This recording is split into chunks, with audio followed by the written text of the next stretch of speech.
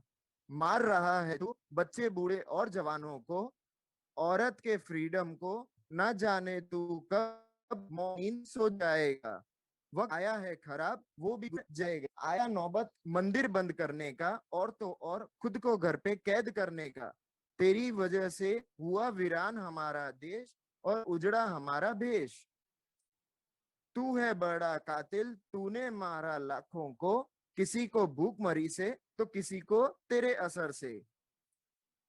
हुआ कारोबार ठप सबका, हुए लोग मजबूर, बैठे रह गए घर पे ना सह सके भूख।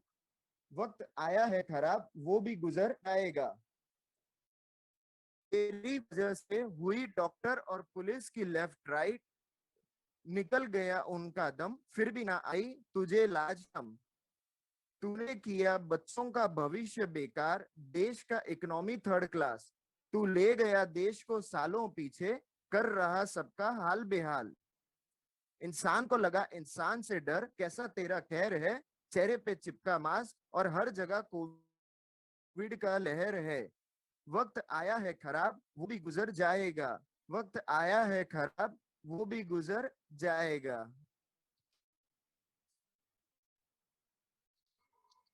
तो अच्छी पेशकश है पीयूष जी की। It is sort of contemporary. Thank you. Contemporary तो बहुत अच्छा लगा कि कंटेम्पररी टाइम्स में के लिए आपने कुछ कविता लिखी है। तो मैं यही कहूंगी कि कविता या कोई भी आर्ट फॉर्म एक कला क्या चीज है। कला, एक कलाकार को हमेशा अपनी बात सच्चाई से कहने की दृढ़ शक्ति होनी चाहिए। वो शक्ति होनी चाहिए कि हम अपनी अपनी बात शक्ति से कह सकें, और that we stay true to ourselves and say the truth out and loud. तो इसी ओके। तो आपने बहुत अच्छी कविता पढ़ी, पेश की, और अभी हम चलते हैं Anuj Tiwari. Thank you. Thank you Piyush. Thank you. आप सभी को मेरा नमस्कार। मुझे मौका मिला आज अब सभी के सामने अपना एक छोटा सा संदेश है। तो ये जो कविता मैं कहने जा रहा हूँ, ये हमारी देश की पूरी सिचुएशन के ऊपर है। ये आज नहीं लिखी गई, मैंने मैम को बताया, ये 1 साल पहले की कविता है। तो लेकिन इसका जो संदेश है ना, वो आज भी सच है, क्योंकि इसमें जो घटनाओं को मैंने आज आपके सामने रखा है, वो आज भी बदली नहीं है। वो थोड़ी छुप गई है क्योंकि कोविड-19 का सिचुएशन है, लॉकडाउन चल रहा है, ये सब दिखाई नहीं दे रहा, लेकिन ये अभी भी हो रहा है आपके सबके सामने। तो शुरुआत करता हूँ सीधा कविता से, उसके बाद मैं आपको बताता हूँ कि एक्चुअल में ये सब क्यों लिखा मैंने। तो कविता का रास्ते, तो ये कुछ ऐसे शुरुआत होती है। ये जिंदगी है किस मोड़ पे ले जाएगी कह नहीं सकते। ये जिंदगी है किस मोड़ पर ले जाएगी कह नहीं सकते। कभी हंसाएगी कभी रुला नहीं सकते। दुखी तो हम तब भी हुए थे जब माँ ने अपने आंसू हमारे सामने से छुपाए थे। दुखी तो हम तब भी हुए थे जब हमारी माँ ने हमारे सामने अपने आंसू छुपाए थे। और खुश तो हम तब भी हुए थे जब उन्होंने हमारे लिए मुस्कुराए थे। ये जिंदगी है किस मोड़ पे ले जाएगी कह नहीं सकते। कभी हंसाएगी तो कभी रुलाएगी कह नहीं सकते। दुखी तो हम तब भी हुए थे जब हमारी बहन को हमने अकेले बाहर जाने से रोका था। दुखी तब भी हुए थे जब हमारी बहन को हम रात को अकेले बाहर जाने से रोका था। और खुश तब भी हुए थे जब हमारी बहन ने रक्षाबंधन के दिन हमारे हाथों में राखी बांधी थी। ये जिंदगी है किस मोड़ पर ले जाएगी कह नहीं सकते। कभी हंसाएगी तो कभी रुलाएगी कह नहीं सकते। रोए हम तब भी थे जब आपके प्यार ने आपको ठुकराया था। और रोए तो आप तब भी थे जब आपके प्यार ने आपको और हंसे आप तब भी थे जब उसने वापस आके आपको खुशी से मनाया था। ये जिंदगी है किस मोड़ पर ले जाएगी कह नहीं सकते। कभी हंसाएगी कभी रुलाएगी कह नहीं सकते।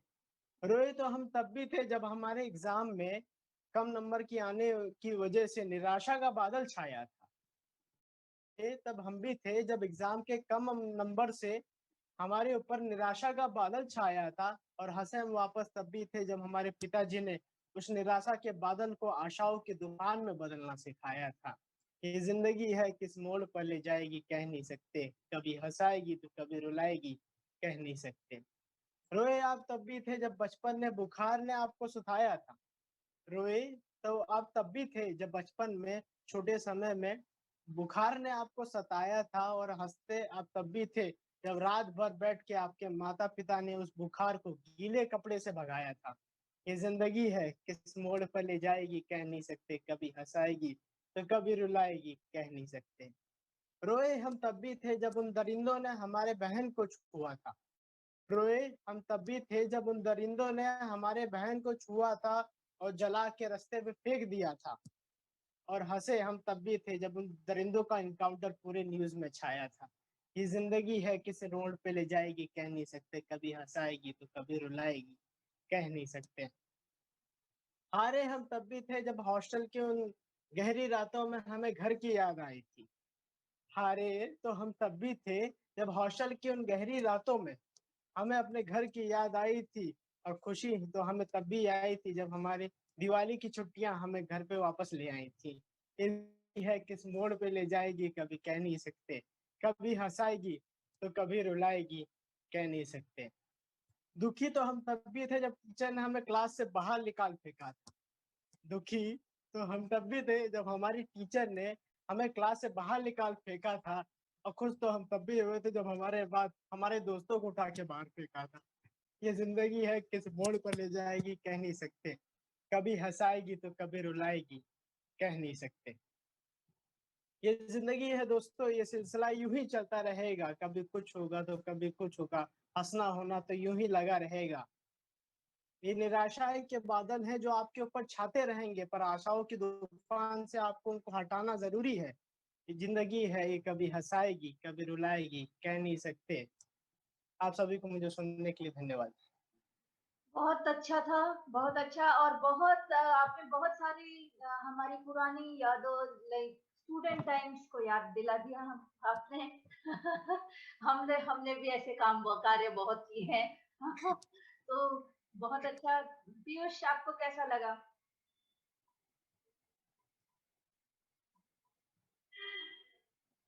एक सेकेंड, आप अनम्यूट कीजिए।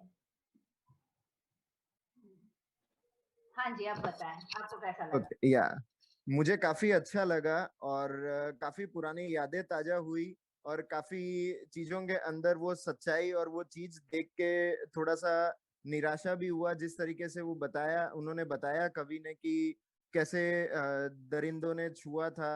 और ये चीज हमें ये देख के एहसास होता है कि एसिड अटैक्स वगैरह जो होती है वो आज भी चलती आ रही है, लेकिन खुशी हमें जब मिलती है जब उन्हें उन एसिड विक्टिम्स को जब न्याय मिलता है। तो काफी मुझे अच्छा लगा इनका कविता कविता करने की संरचना इनकी अच्छी लगी मुझे, और रचना काफी सुंदर थी। बहुत बहुत धन्यवाद आपका। Thank you. बबली, धन्यवाद आपका इतनी बढ़िया कविता सुनाने के लिए। बबली, आपको कैसा लगा?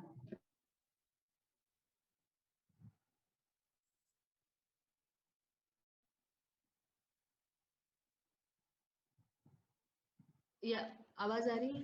अच्छा, तो काफी पर्सनलाइज्ड कविता थी, और काफी सारे अपने अनुभव आपने इसमें निचोड़ के रख दिए, तो अच्छा था। और काफी कॉन्फिडेंटली आपने कविता पढ़ी। That was a very nice aspect.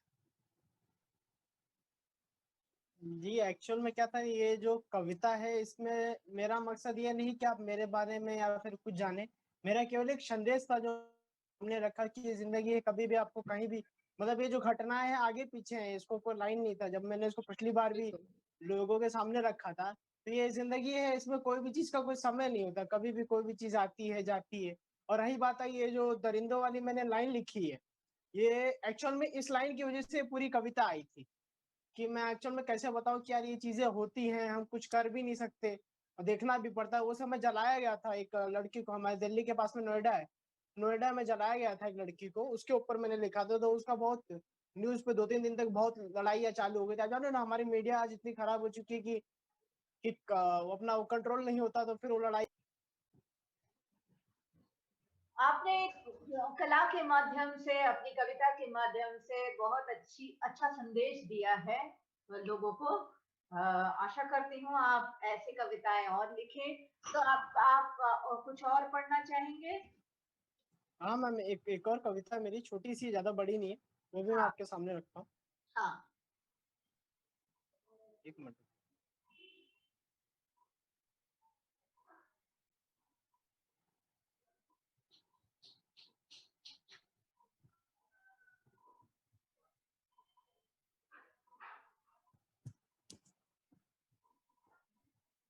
एक मिनट रुकिएगा मैम, जस्ट 1 सेकंड। हाँ जरूर जरूर।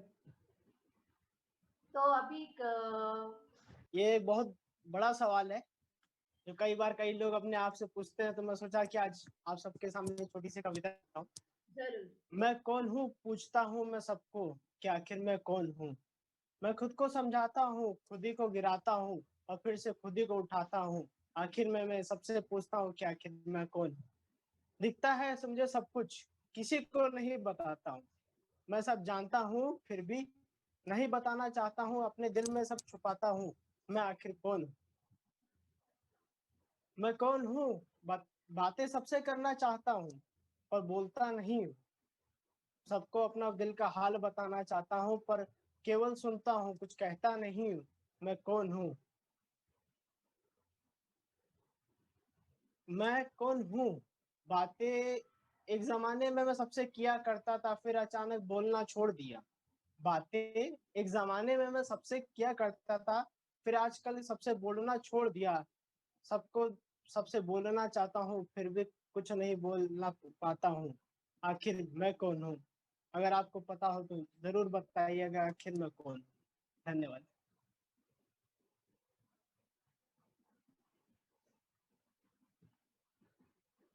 मैम आप हाँ, म्यूट है। बहुत अच्छा लगा आपकी कविता सुनकर।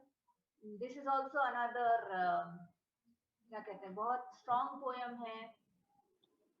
बहुत कठिन सवाल पूछे हैं आपने, और ये सवाल का जवाब मुझे लगता है हम सबको चाहिए, ढूंढना चाहिए कि मैं कौन हूँ। ये इस सवाल का जवाब ढूंढते ढूंढते हमारी सारी जिंदगी गुजर जाती है। ये मैम ये एक ऐसा सवाल है जो सभी के पास होता है, जो सब कोई पर ना कोई जवाब समय पे किसी अपनी के पास जिंदगी में नहीं पूछते होता। हैं। पर जवाब किसी के पास नहीं होता। जवाब ढूंढने की ही कोशिश कर रहे हैं हम अपनी पूरी जिंदगी। तो अभी मैं आपको रामधारी सिंह दिनकर जी की एक कविता सुनाने वाली हूँ। सच है, विपत्ति जब आती है कायर को ही दहलाती है। थोड़ी लंबी कविता है। सच है, विपत्ति जब आती है कायर को ही दहलाती है। शूरमा नहीं, एक सेकेंड, शूरमा नहीं,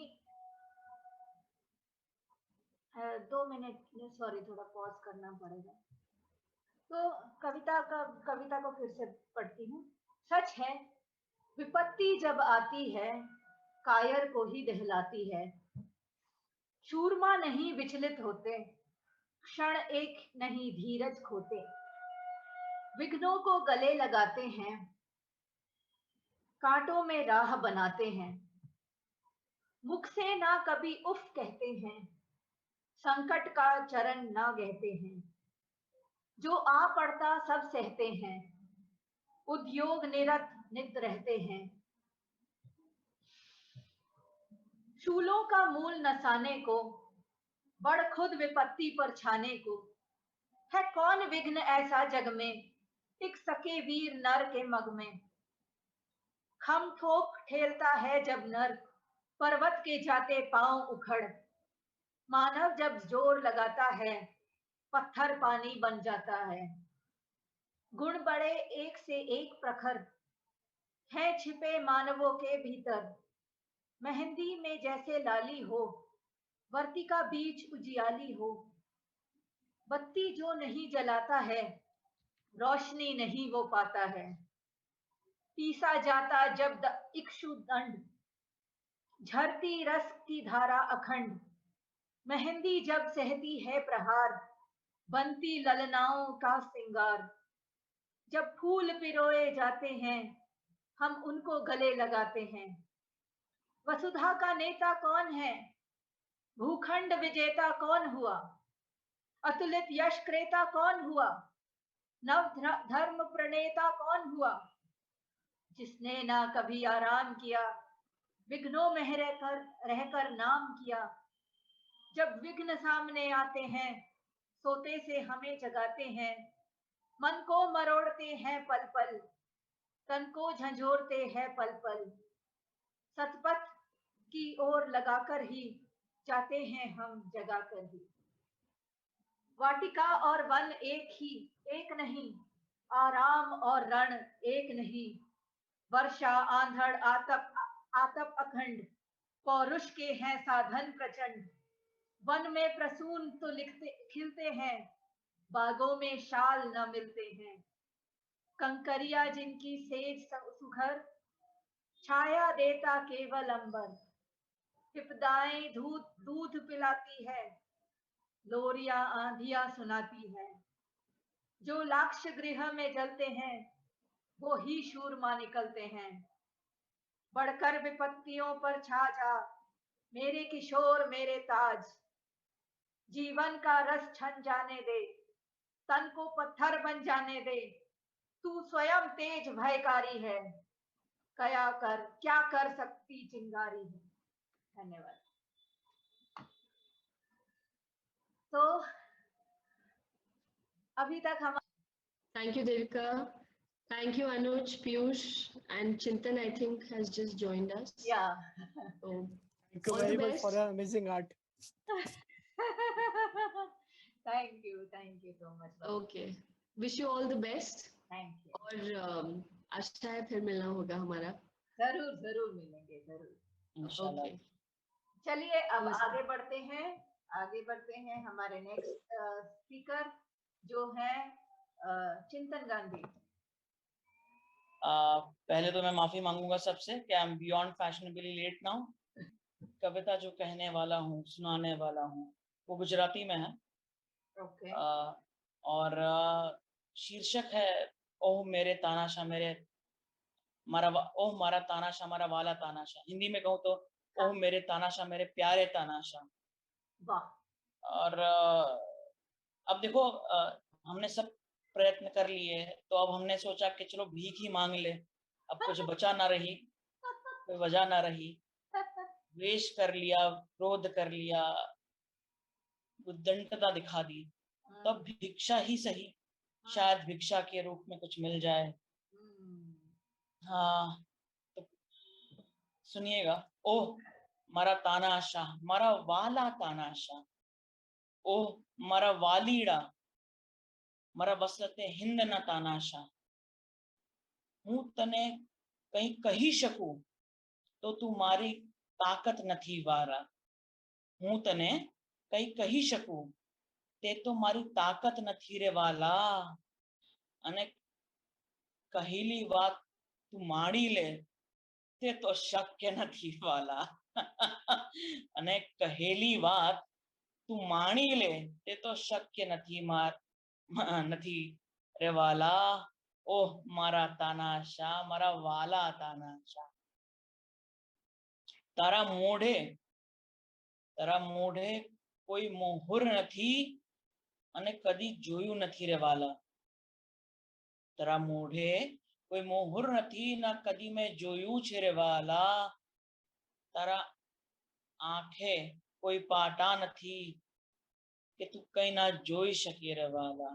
તારા આંખે કોઈ પાટા નથી કે તું જોઈ ના શકે કશું વાલા. એક બાજુ લંગોટોની ફોજોની મોજ છે. એક બાજુ લંગોટોની ફોજોની મોજ છે. બીજી બાજુ બધા સુવે છે ઠાઠરીમાં વાલા. બીજી બાજુ બધા સુવે છે ઠાઠરીમાં વાલા. એક બાજુ સોનાની ચકલી જીતવાનો પ્રયત્ન છે. એક બાજુ સોનાની ચકલી જીતવાનો તારો પ્રયત્ન છે. બીજી બાજુ લોકોને જીવાની છે આશા. ओह मारा तानाशाह, मारा वाला तानाशाह, कदी तो तू जागी जा मारा वाला तानाशाह, कदी तो अमी दृष्टिए जोई ले वसलते हिंद न तानाशाह, ओह मारा तानाशाह, मारा वाला तानाशाह। एक અંતઃકરણમાં મંદિર વસાવ્યું છે, બીજી બાજુ તે તો રામનું નામ બીજી બાજુ તે તો રામનું નામ લેતા શીખડાવ્યું છે। એક બાજુ અંતરમાં મંદિર વસાવ્યું છે, બીજી બાજુ તે રામનું નામ લેતા શીખવાડ્યું છે। એક બાજુ ઔષધનું ટીપું નથી રહેવાલા, હવે તો રામના નામનું હવે તો રામના નામનું જ સત્ય લાગે છે મને વાલું રહેવાલા, હવે તો રામના નામનું નામ જ સત્ય લાગે છે રે મારા વાલા। તું જીવડાવે કે તું મારી દે, તું જીવડાવે કે તું મારી દે, બંનેમાં તું ખૂબ રીબાવે વાલા, બંનેમાં તું ખૂબ રીબાવે વાલા। કદી તો જગદીશ અને કદી શિવનો અવતાર છે, બંનેમાં ખોટ લાગે તને જોઈને રે મારા વાલા। એ મારા તાનાશાહ, મારા વાલા તાનાશાહ, ए मारा तानाशाह, मारा वाला तानाशाह। तो शायद आधे से ज्यादा समझ आ गई होगी क्योंकि उर्दू और गुजराती मिक्स थी। बहुत बढ़िया, बहुत बढ़िया। तो एक बार बस मैं थोड़ा सा बता दूं। As always, आपका आपके it makes us think, your poems make us think, तो बता दीजिए हाँ पोएम के बारे में। ये हाँ एक हमारे तानाशाह है, पता नहीं कहाँ के है, पता नहीं, नाम नहीं लूंगा मैं। There is already a lynch mob, so ओ मेरे तानाशाह, मेरे प्यारे तानाशाह, ओह मेरे वालीड़ा, वालीड़ा मीन्स किसी को प्यार से बोलते हैं ना, कुची कुची कुची, सो वैसे ही उसको वालीड़ो, बहुत प्यार से, वाल वाल मतलब वालम वालम आवो ने जो नहीं है सॉन्ग, हाँ तो वालीड़ा मरा वसलते हिंद के तानाशाह। मैं आपको कुछ कह सकूं वो मेरी औकात नहीं वाला, और और अगर आप तक वो बात पहुंच जाए और आप मान लो वो पॉसिबल नहीं है वाला। ओह मेरे तानाशाह, मेरे प्यारे तानाशाह, तेरे मुख पे कोई मुखौटा नहीं जो मैंने देखा कभी वाला, तेरे मुख पे कोई मुखौटा नहीं है देखा मेरे वाला, तेरी आंखों पर कोई पट्टी नहीं जो तुझे कुछ ना दिख सके मेरे प्यारे, तेरी आंखों पर कोई पट्टी नहीं जो तुझे कुछ ना दिख सके मेरे प्यारे। एक तरफ लंगोटों की फौज की मौज है, एक तरफ लंगोटों के फौजों की मौज है, और दूसरी तरफ सब लोग ठाठरी, ठाठरी मतलब जो लकड़ी का बेड होता है जिसको कंधे पे लेके जाते हैं उसको ठाठरी कहते हैं। तो बीजी बाधा सुबह छे ठाठरी है वाला। सो दूसरी तरफ सब लोग उस बेड पे तैयारी करके सो चुके हैं, because that is the option we have right now, furniture problem, nothing else. एक बाजू सौने चकली जीतवाना प्रयास है, एक तरफ उन्हें उनको सोने की चिड़िया जीतने का प्रयास है, बीजी बाजू दूसरी तरफ लोगों को जीने का प्रयास है। तू बस इतना ही देख ले मेरे तानाशाह, ओह मेरे तानाशाह, मेरे प्यारे तानाशाह, कभी तो जाग जा मेरे वसलते हिंद के तानाशाह, कभी तो तू जाग जा मेरे वसलते हिंद के तानाशाह। एक अंतःकरण में मंदिर बनाया है,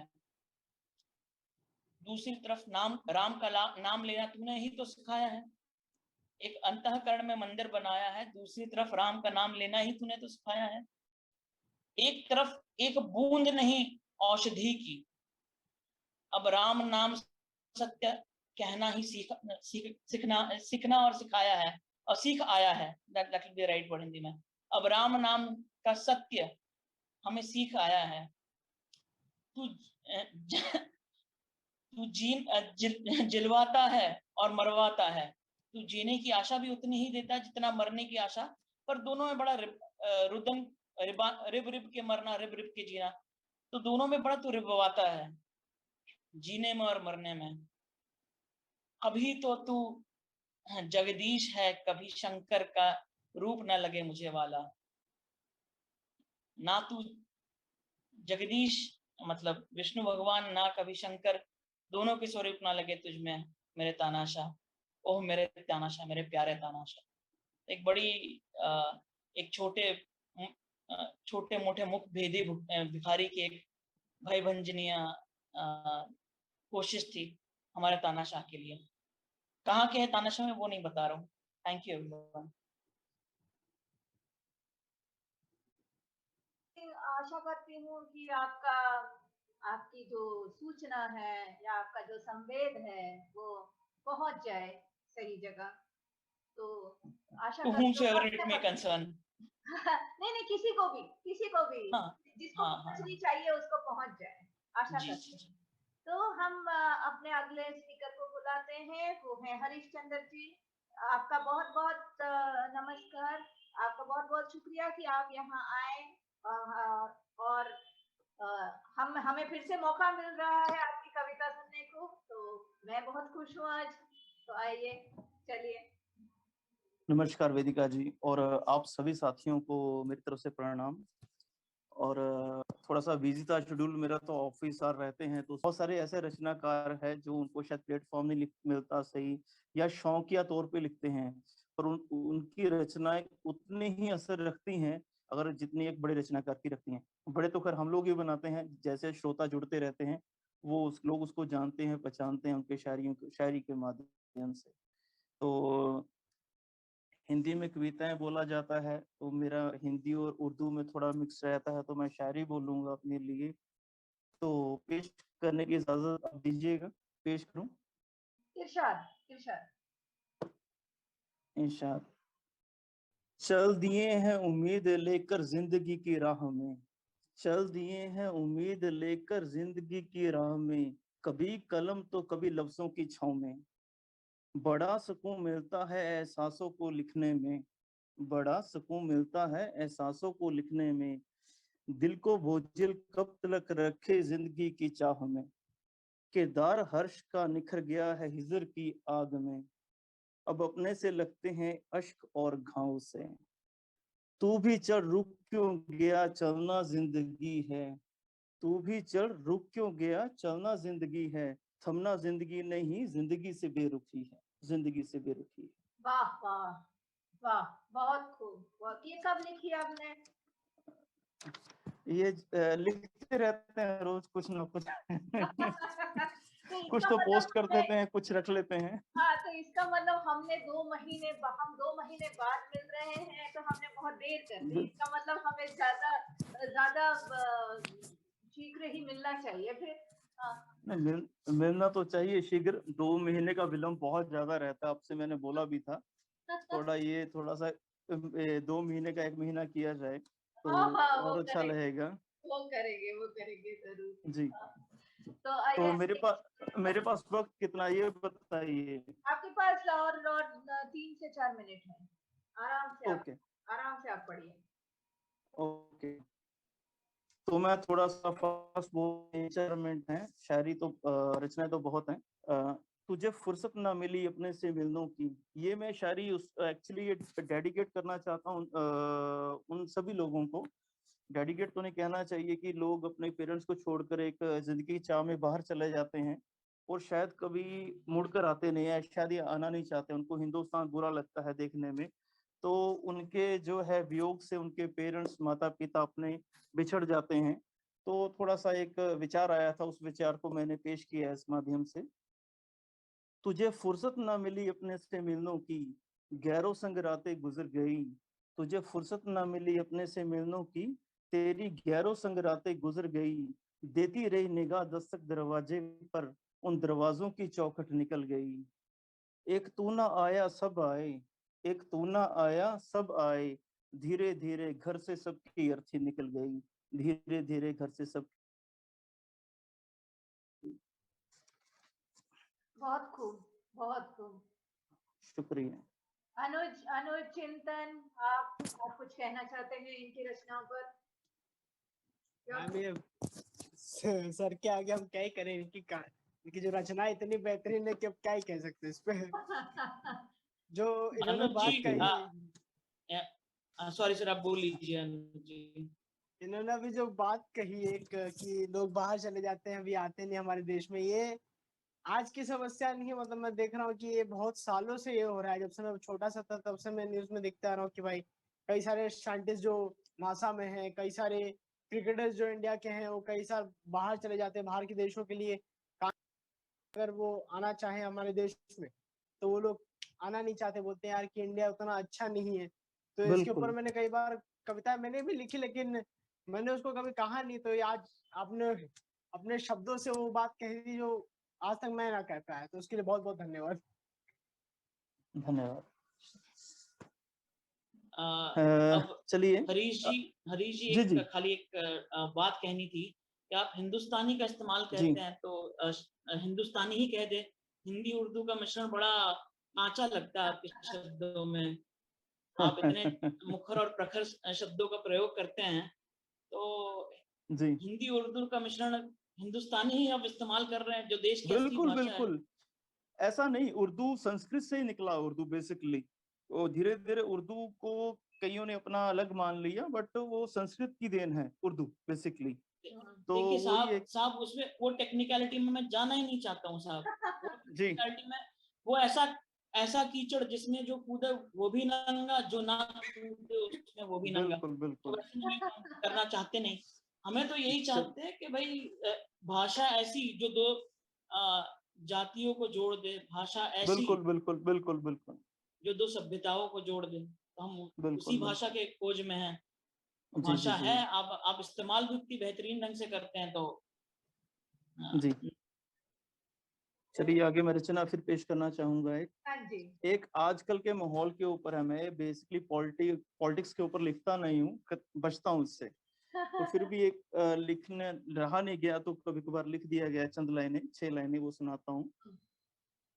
उजले क्या पहन लिए सब दागी साफ हो गए, वाह। उजले क्या पहन लिए सब दागी साफ हो गए, चंद सिक्कों की खनक से सारे माला माल हो गए। उजले क्या पहन लिए सब दागी साफ हो गए, चंद सिक्कों की खनक से सारे माला माल हो गए। जो मेहनत कश थे आज कर्जदार हो गए, जो मेहनत कश थे आज कर्जदार हो गए, दर बदर की ठोकरों के हकदार हो गए। कौन सुने क्या सुने यहाँ वक्त है किसके पास, कौन सुने क्या सुने यहाँ वक्त है किसके पास। आजकल महलों में सब बीमार हो गए, आजकल महलों में सब बीमार हो गए। आपके आपकी अगली रचना जी आपकी रचनाओं की कुछ बात कहना चाहूंगी मैं। मतलब मैंने आपके साथ I think this is the second और third time we are listening to you. तो मैंने ये जी गौर किया है कि आप में जो सटल्टी है वो मुझे बहुत पसंद आई। आपकी जो सटल्टी है राइटिंग स्टाइल में, आप इतनी स्ट्रॉन्ग बात, आप इतने मतलब आपने कठिन शब्द भी नहीं इस्तेमाल किए, पर जी आपने अपनी अपनी पूरी बात, it is a very strong thing which you are saying, but आपने इतनी जी सरलता से पेश की है। मैं दाद देना चाहती हूँ आपके राइटिंग स्टाइल की। बहुत बहुत अच्छी, शुक्रिया शुक्रिया। बहुत अच्छी है। चलिए मैं आखिरी रचना पेश करता हूँ, वक्त कम है, नहीं तो रचनाएं तो बहुत ज्यादा हैं तो खत्म नहीं होने वाली हैं, बट आप दो और रचनाएं पेश कर सकते हैं। हाँ। चलिए अगली रचना पेश करने जा रहा हूँ। इश्क के ऊपर है ये। राह तकती नजर अब कहाँ मिलती है, राह तकती नजर अब कहाँ मिलती है, कि उलझनों में जिंदगी अब गुजर मिलती है। राह तकती नजर अब कहाँ मिलती है, कि उलझनों में जिंदगी अब गुजर मिलती है। किससे कितना कहें ये सोचते रहते हैं, किससे कितना कहें ये सोचते रहते हैं, कि परेशान वो भी है जिसे हम कहते हैं। सुकून अब गुजरे जमाने की बात हो गई, सुकून अब गुजरे जमाने की बात हो गई, कि अब तो रात दिन बेचैन रहते हैं। लफ्ज और कलम यही तो सहारे हैं, लफ्ज और कलम यही तो सहारे हैं, जिनके संग आजकल हम बहते हैं, जिनके संग आजकल हम बहते हैं। वाह वाह, बहुत खूब। शुक्रिया। जो आपने एक रचना एक रचना और के लिए रचना, उसके उसके बाद हम अपने अगले स्पीकर के पास जाएंगे। ठीक है। एक रचना, एक वो भी लिख रहा हूँ, एक ये भी किसी एक खास समुदाय के लिए है जिसको हम लोग अभिशाप मान लेते हैं।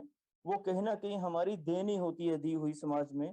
तो उस चीज को मैंने पेश करने की कोशिश की है। ये शायद उस किरदार या उस तह को बहुत, उस चीज को बहुत कम लोग छूते हैं, तो वो एक मेरी छूने की कोशिश की गई है। चलिए इरशाद। सुलगती प्यास हूं पर एक रात की मोहताज नहीं, सुलगती प्यास हूं पर एक रात की मोहताज नहीं, मैं हर शय में हूं पर बिन बादल बरसात नहीं। सुलगती प्यास हूं पर एक रात की मोहताज नहीं, मैं हर शय में हूं पर बिन बादल बरसात नहीं। जो ख्वाबों को बंद पिंजरे में कैद भी कर लिया, जो ख्वाहिशों को बंद पिंजरे में कैद भी कर लिया, पर इंसान ही हूं कोई सौगात नहीं। हर नजर उठी मगर जिस्म पर मेरे, हर नजर उठी मगर जिस्म पर मेरे, किरदार साफ है मेरा, किरदार साफ है मेरा, मैं कोई अभिशाप नहीं, मैं कोई अभिशाप नहीं। बहुत खूब। आपने, क्या कहूँ मैं, आपने हमको सोचने पे मजबूर कर दिया है आपकी रचनाओं से, और हमेशा की बात है ये। तो I feel good and I feel grateful कि आप हमेशा हमारे पोएट्री ओपन माइक में आते हैं और हमें सोचने पर मजबूर करते हैं, और अपनी इन रचनाओं से आप हमें खुश करते हैं। तो thank you and keep writing. अब हम चलते हैं। थैंक यू देविका जी, और आप सभी को जी जरूर जरूर बोलिए बोलिए। नहीं नहीं नहीं, चलना चाहिए आगे, आगे और भी हैं तो उनको भी सुनना चाहिए। और मेरे हिसाब से ये अगर एक सुनने से बहुत कुछ अच्छा लगता है, कई पढ़ने को दिल नहीं करता है, सुनने में चीज और ज्यादा बेहतर लगती है कई बार, तो सुनना चाहिए प्लीज। Thank you. तो चलिए हम पहुंच गए हैं हमारे कार्यक्रम के अंत तक। तो हमारे final performer Sindhuja, welcome to the show Sindhuja. और चाहूंगी, और जैसे कि हमने कहा कि ये हम भारतीय संस्कृति के भिन्न भिन्न भाषाओं के में रचनाएं सुन रहे हैं, तो सिंधुजा पेश करने जा रही हैं तेलुगु भाषा में अपनी कविता। Andarki namaskaram. Hope you guys are doing healthy and safe. So the poem which I have written is dedicated to my father. Hope you guys like it. ప్రతిరోజు నా చల్లని చూపులు ఎదురు చూస్తున్న మీ కనులు, భయంలో ధైర్యం చెప్పే మీ మాటలు, నేను ఎక్కడున్నా నా మేలు కోరుకునే మీ మనసు, ఈనాడు ఇంత ఎత్తుకెదిగిన మీ దగ్గర లేను అన్న చిన్న బాధ, మీ ప్రేమ కోల్పోతున్నానని ఆవేదన, ఎన్ని ఉన్నా లేకున్నా మీరు ఉన్నారన్న ఒక్క చిన్న నమ్మకం. Thank you for everything dad. So basically it's like no matter how much I grow in my life, it's only because of him. No matter where I am, no matter how bad in my situations, it's only because of him. It's like his blessings are there with me, and he's the one reason where I am right now. So I miss him. So it's dedicated to my father. Hope you guys like it. बहुत अच्छी कविता थी, बहुत अच्छी पेशकश थी Sindhuja, and I really like the concept. And definitely we sometimes forget, और हम अपने माता पिता के कंट्रीब्यूशन को भूल जाते हैं कि उनके वजह से हम इतना आगे बढ़ चुके हैं। उन्होंने हमको ये मौका दिया कि हम अपनी राह चुन सकते हैं, इसलिए हम जहाँ पे हैं आज, हम जहाँ पे हैं, we should be grateful to our parents that they took the chance and they gave us the opportunity to explore our life. So thank you Sindhuja for reciting such a wonderful poem. Thank you. Chintan, Anuj, Harish, I would like you to comment on her poem too. बताएं please. चिंतन जी पहले आप बताएं. Chala Baundi. Thank you. I got the essence of it. It felt like somebody who is hurt from the loss, yet is trying to understand that he's there. He's not gone. It felt that close. It felt I could see you're grateful as well as in pain at the same time. It was Thank really good. you. Thank you. You got it. That's enough. Anuj, ma'am ये कविता जो उन्होंने कही है ये बहुत बहुत ही ज्यादा deep है, मुझे समझ नहीं आया, सीधा बहुत बोल रहा हूँ, लेकिन ये ऐसी एक कविता है जिसके लिए शब्द मायने नहीं रखते कि हाँ कि आप क्या कह रहे हो। वो भावना ही ऐसी है कि वो उड़ते हुए आसमान से आपके दिल में पहुंच जाती है, आपको पता चल जाता है कि यार एक्चुअल में इंसान क्या कह रहा है। अभी जैसे इससे पहले इन्होंने चिंतन जी ने भी कविता कही थी, उनकी भी लैंग्वेज अलग थी, बाद में सिंधु जी की भी कविता की लैंग्वेज अलग है, लेकिन ये एक ऐसे आर्टिस्ट हैं गिने चुने हमारे देश में जिनकी कविताओं की भाषा कोई भी हो फर्क नहीं पड़ता, लेकिन इनकी बातें ऐसी होती हैं कि बस वो दिल को छू जाती है सीधा। उनको कहीं बीच में कोई बॉन्ड नहीं है, कोई कोई बोल रहे ना कोई रोक नहीं रहा है। ये रास्ते में चलते हुए एक ऐसा हाईवे है कि ये सीधा दिल पे जाता है, इसमें कोई ब्रेकर नहीं मिलेगा आपको, इसमें कोई पुलिस वाला टोकते हुए नहीं मिलेगा जो आजकल बहुत मिल रहे हैं। थैंक यू तो बहुत मजा आया सुन के, धन्यवाद। चलिए बहुत बहुत शुक्रिया, आपने रास्ते में रोकने वाले कहा, कूटने वाला ना कहा, बट नहीं अभी तक मैं कूटा नहीं ना इसलिए।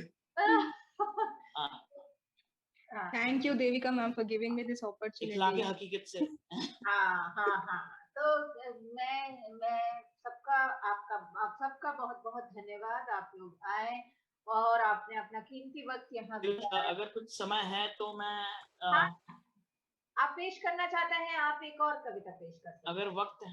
यस वक्त है वक्त है तो चलिए अगर चलिए और देखिए एक कश्मकश चल रही है हमारी रोजमर्रा की जिंदगी में, तो ये कश्मकश शायद कुछ लोगों को जहन में उतरे, कुछ को लगे कि क्या किस चीज की इनको कश्मकश है। सब कुछ तो अवेलेबल है, एक दिख तो रहा है कि भैया जूम मीटिंग में तो डेफिनेटली फोन है, सब कुछ है, तो काहे की कश्मकश। पर कोशिश है, एक जिंदगी है जो हर पल एक कश्मकश सी लगती है, एक आरज़ू है जो हर पल एक कश्मकश की याद दिलाती है, एक बात है जो हर पल कश्मकश से लगती है, एक लम्हा है जो हर पल कश्मकश से लगता है। कश्मकश है एक पल के चैन की, कश्मकश है एक पल के खाने की, कश्मकश है एक पल में हंस लेने की, कश्मकश है एक पल खुल के रो लेने की, कश्मकश है उस रुदन में खुशी के 2 पल खोज लेने की, कश्मकश है उन आंसुओं में कूद के उम्मीद के 2 पैसे खोज लेने की। एक कश्मकश है यादों को संजोने की, एक कश्मकश है उन हाथों में अपना हाथ होने की, एक कश्मकश कुछ पलों के जिस्म के एहसास के होने की,